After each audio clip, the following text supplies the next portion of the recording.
Alright, hello fun and welcome back to my Fallout 4 Mod Spotlight series, where today we are having a look at the AK-112 mod, which is being made by user MacLeod.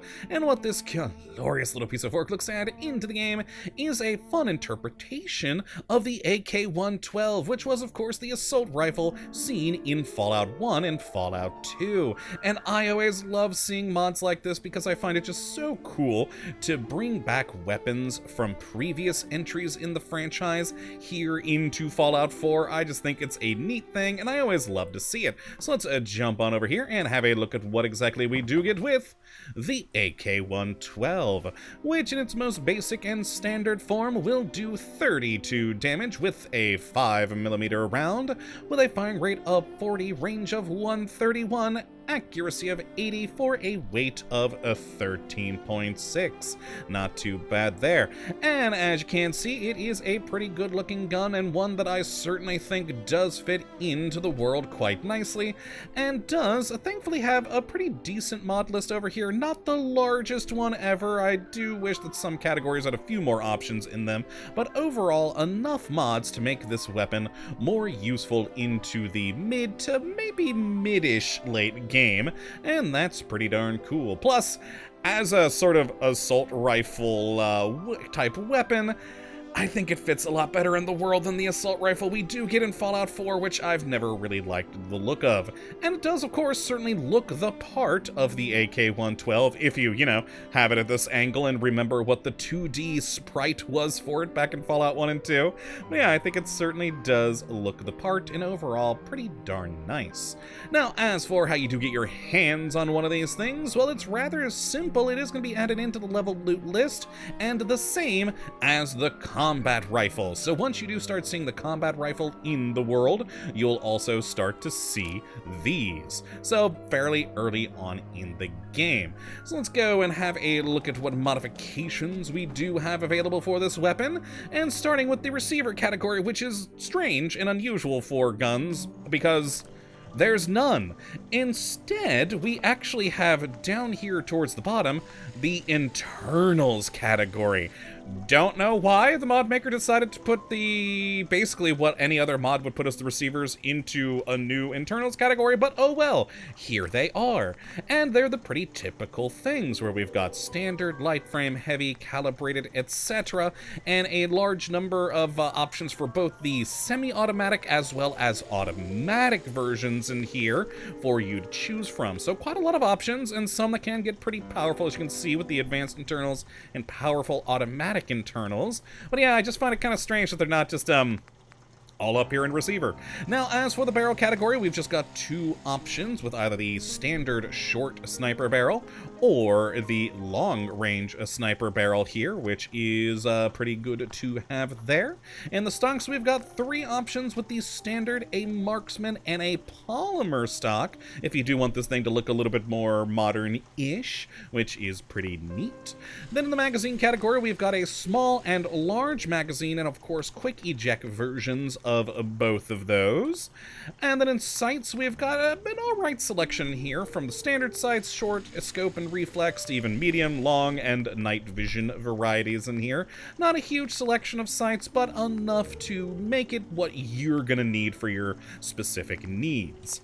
Now, then, the muzzle category, we've got a bayonet, a large bayonet, a large serrated bayonet, so a lot of fun bayonet options there if you do like stabbing people with your gun. And then, of course, we've got the more, typical compensator, muzzle brake, and suppressor.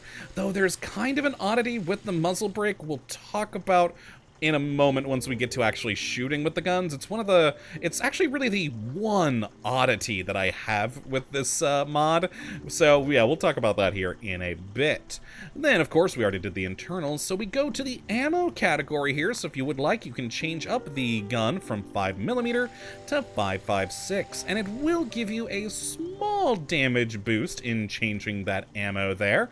Not the biggest, of course, here for the standard. It's just going to go from 32 to 35, but hey, more damage is more damage, so that is always good. And that is it for the different modifications, so let's go grab my modified ones that I do have over here. And I'm actually also going to grab this one to talk about that muzzle brake here in a second.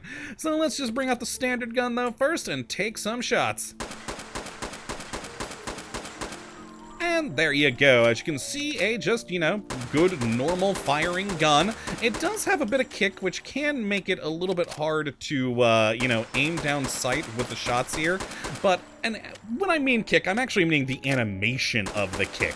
The actual recoil of the gun, as you can see here, is very, very minimal. So as long as you don't move, you're pretty much going to hit on target. But because that animation, it's going to kick it back a lot more, so it makes it harder to see with the iron sights. But overall, a very fun, usable, good gun to have. A great addition into the game to also sort of complement the combat rifle.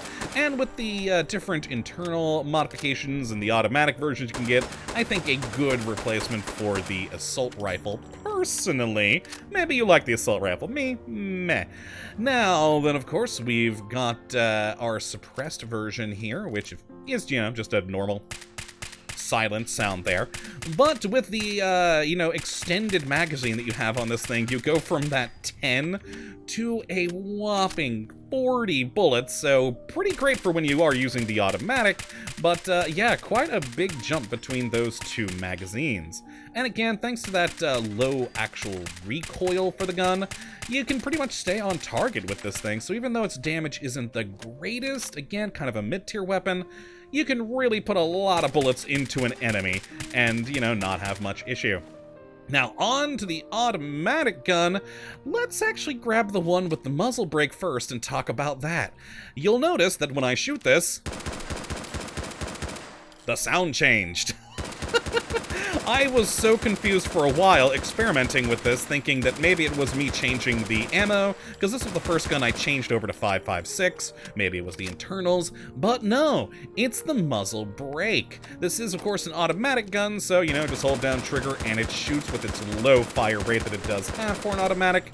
And if I go to the version that I have that's still 5mm, but without the muzzle brake, it's, the same sound we were getting before. So I don't know why the muzzle brake changes the sound, but it does, and I find it kind of strange. Certainly not anything that's game-breaking in any way, shape, or form, but it is a little weird. Alright, so let's take a look at how this thing is going to handle against an enemy now that we've gotten our little fire shots out of the way, and spawn a Deathclaw. Oh boy, with the lower damage on this may take a little bit. So on the automatic, I was able to top it out at 41, of course, without any additional perks. And for semi-automatic, we were able to top this thing out at 71, which isn't too shabby for that, and using it as sort of a mid-range sniping weapon. But let's stick with the automatic first, and oh, nope, please don't run away, Deathclaw. Alright, there we go. It's going a little bit better than I anticipated. It is, of course, automatic, so we're going to have a lot of shots down range. I've just got to actually hit them. Which, for me, since I'm awful at aiming, and that's why I generally avoid automatic weapons, I kind of like the slower fire rate on this, because for me, it actually helps me keep on target, which is always good.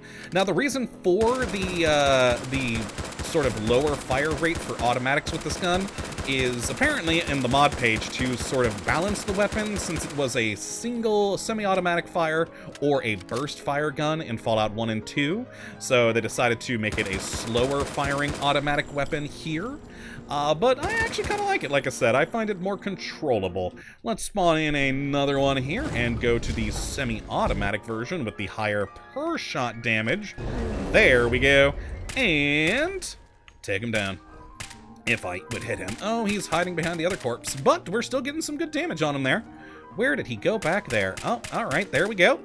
So yeah, even with the semi-automatic, we've got a pretty good fire rate on this thing, and with the low recoil, we can keep it on target pretty well, even for someone like me who's a god-awful shot. We've actually already taken him out with one magazine.